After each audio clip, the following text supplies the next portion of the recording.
វិតាលសហការជាមួយមជ្ឈមណ្ឌលជាតិផ្ដល់ឈាមនិងរដ្ឋបាលខេត្តសៀមរាបរៀបចំកម្មវិធីបរិច្ចាគឈាមជាលើកទី1 ក្រុមហ៊ុន One Fraternity Eco Vital សហការជាមួយមជ្ឈមណ្ឌលជាតិផ្ដល់ឈាមបានរៀបចំយុទ្ធនាការបរិច្ចាគឈាមដោយស្ម័គ្រចិត្តក្រុមប្រធានបទបរិច្ចាគឈាមសង្គ្រោះជីវិតជាលើកទី1ដែលបានប្រព្រឹត្តទៅនៅផ្សារ Heritage Walk ខេត្តសៀមរាបកាលពីថ្ងៃទី24 ខែមេសាឆ្នាំ2025ទទួលបានការចូលរួមបរិច្ចាគឈាមដោយស្ម័គ្រចិត្តពីនិស្សិតមន្ត្រីរាជការនិងសិស្សប្រសិទ្ធជនជាច្រើនគួរឲ្យកត់សម្គាល់លោកជំទាវចឹងសុគន្ធធាវីនាយិកាប្រតិបត្តិក្រុមហ៊ុន One Fraternity Eco Vital បានមានប្រសាសន៍ថាមូលនិធិ25រៀលរបស់ Vital ជានិច្ចកាលតែងតែបន្តចូលរួមឧបត្ថម្ភគាំទ្រនៅកិច្ចការងារសង្គមក្នុងនោះគឺមានការងារចុះប្រមូលអំណោយឈាមតាមរយៈការសហការជាមួយមជ្ឈមណ្ឌលជាតិផ្ដល់ឈាមហើយថ្ងៃនេះផ្ទាល់ Vital បានរៀបចំកម្មវិធីបរិច្ចាគឈាមជាលើកទី1នៅលើទឹកដីអង្គរនៃខេត្តសៀមរាប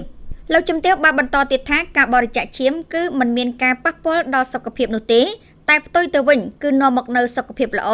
និងផ្ដល់ជាអំណោយសម្រាប់ជីវិតជូនដល់ជនរងគ្រោះប្រកបដោយក្តីសង្ឃឹមដែលមានតម្លៃពុំអាចកាត់ថ្លៃបានព្រោះឈាមពុំអាចផលិតឡើងដោយរោងចក្របាននោះទេប្រភពតែមួយគត់ដែលមិនចេះរីងស្ងួតប្រកបដោយប្រសិទ្ធភាពសុខសុវត្ថិភាពនោះគឺការបរិច្ចាគដោយស្ម័គ្រចិត្តចេញពីសិស្សប្រសិទ្ធជនម្នាក់ៗ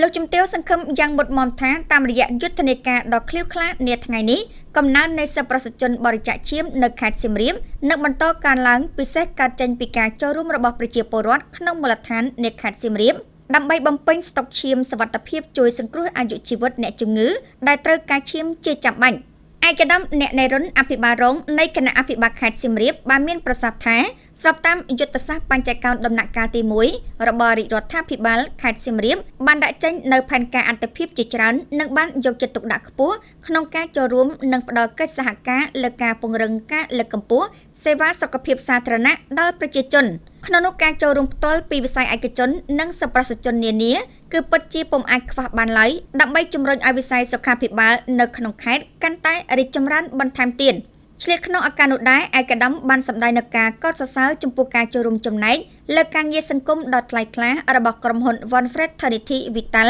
តួយ៉ាងកម្មវិធីថ្ងៃនេះដែលបានផ្ដួចផ្ដើមរៀបចំផ្សព្វផ្សាយបំផុសគំនិតនៃចលនាបរិច្ចាគឈាមដោយស្ម័គ្រចិត្តក្នុងការប្រមូលអំណោយឈាមពីសិស្សប្រសិទ្ធជននៅមូលដ្ឋានខេត្តសៀមរាបបន្ថែមពីនេះឯកឧត្តមក៏សូមចូលរួមអំពាវនាវដល់សិស្សប្រសិទ្ធជនពីគ្រប់ស្ថាប័នរដ្ឋនិងឯកជនបន្តចូលរួមសកម្មភាពបរិច្ចាគឈាមដោយស្ម័គ្រចិត្តមិនមែនសម្រាប់តែក្នុងកម្មវិធីថ្ងៃនេះប៉ុណ្ណោះទេតែនឹងបន្តបរិច្ចាគឈាមដោយស្ម័គ្រចិត្តជាប្រចាំព្រោះនេះជាកាយវិការមនុស្សធម៌ដ៏មានតម្លៃបំផុតដែលមិនអាចកាត់ថ្លៃបានសម្រាប់សង្គមនិងមនុស្សជាតិរបស់យើង។